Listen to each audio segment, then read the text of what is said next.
Natera omuyimbi amanyikidwa nga Kataleya and Kandle yavuddeyo nakofesinga nga akavubuka ka midfielder ka Uganda Cranes atenga kasambira team ya Vipers FC akamanyikidwa nga Allan Okello bekamusuza ku tebuche. Omuwala ono omuyimbi omubalagavu avuddeyo n'agamba nti ebiroto bye bakubeera nti afuuka girlfriend oba mukyala w'omuvubuka ono. Jjukira omuvubuka ono agenze mu maaso n'okuba nti ayolesa omutindo ku timu ya Uganda Cranes eyaba abasambire waka bagite chan team kugata timu ya Uganda Cranes eyewaka eyabato kugata ne Cranes enkulu. Allan Okello oboolyawo avuddeyo abantu abakyala bangi abavaayo n'okuba nti bamwepikira ekibuuzo kiri nti banagenda mu maaso n'okuba nti abamwewangulira oba nedda.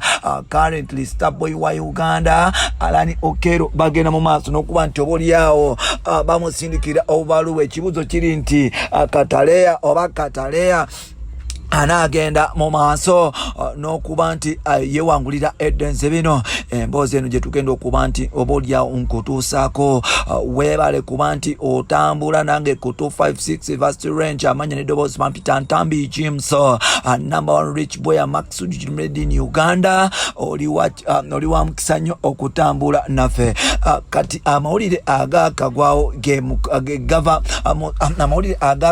agava mu nsonda ezesigika.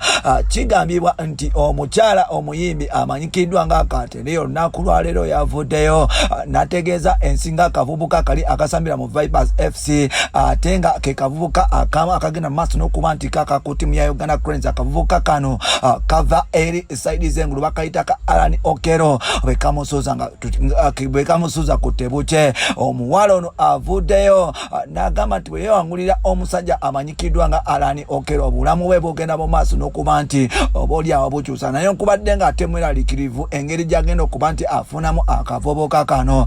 Jjukira Kasuku kukuwaza abanga yavaayo n'ategeeza Kataleya nga akavubuka bwe kavaayo ne kamugamba nti amutuusiza obubaka eri omukyala mukulu amanyikiddwa nga Kataleya amugambe nti nno byakola byonna kabiraba era nga kavaayo ne kamugamba nti mu bakyala bonna bekagenda mu maaso n'okuba nti kalaba Kataleya agenda mu maaso n'okuba nti akakolera mpola mpola.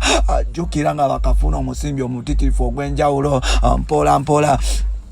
Waneno Starboy yafunye erinnya nafuna ne ku ssente nafuna ne femu kati no buli mukyala e Kampala agenda mu maaso n'okuba nti amwetega gakavaayo gego. Jjukira nti waliwo abayimbi abagenda mu maaso n'okuba nti badetingako abasambi b'omupiira.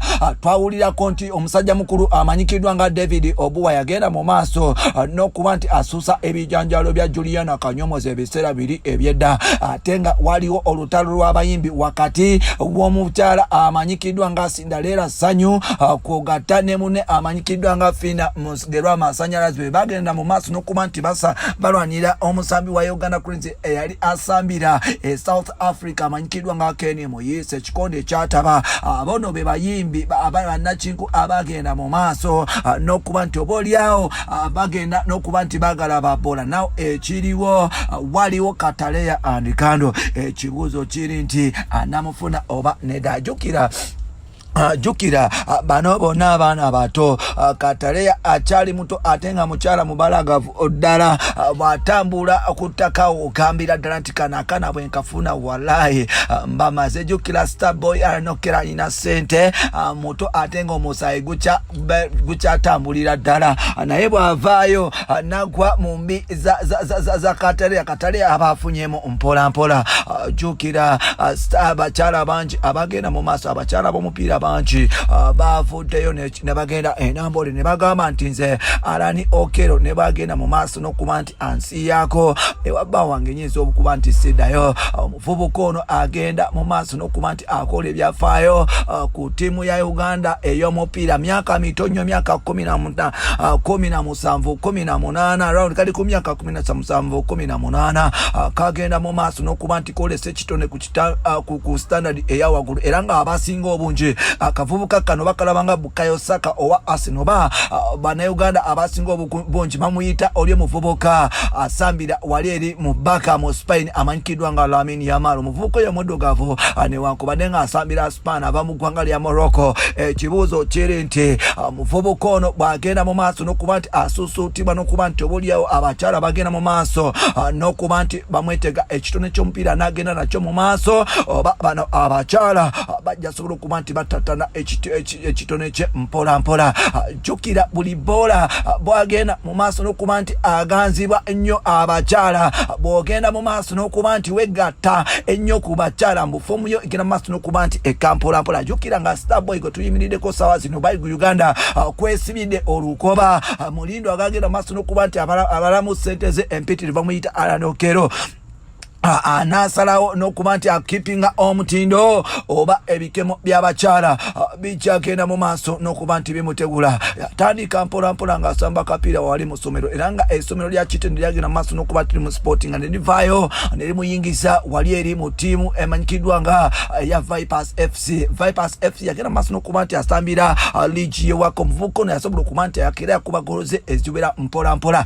Allan Okello bwe yavaawo ttiimu ya Uganda ey'abato abali wansi w'emyaka 18 19 bagenda maaso n'okuba nti bamuyita era nga ku mipiira gye yasamba okwadde mutabanyi wa Bebekulu bagenda saidi ze Tanzania. Akavubuka kano kagenda mu maaso n'okuba nti kakira kakubira ddala obutimba era nga kagenda mu maaso n'okuba nti katekawo omutindo ogw'enjawulo. Allan Okello yagenda mu maaso n'okuba nti atebera ddala golo ompitirivu. Wano nno mpola mpola abasambi ne bakoches ab'enjawulo bagenda mu maaso n'okuba nti bakasportinga. Wano nno Fufa yakozesa bascouts bayo genda mu maaso n'okuba nti bakasportinga ne bakaleta ku national team.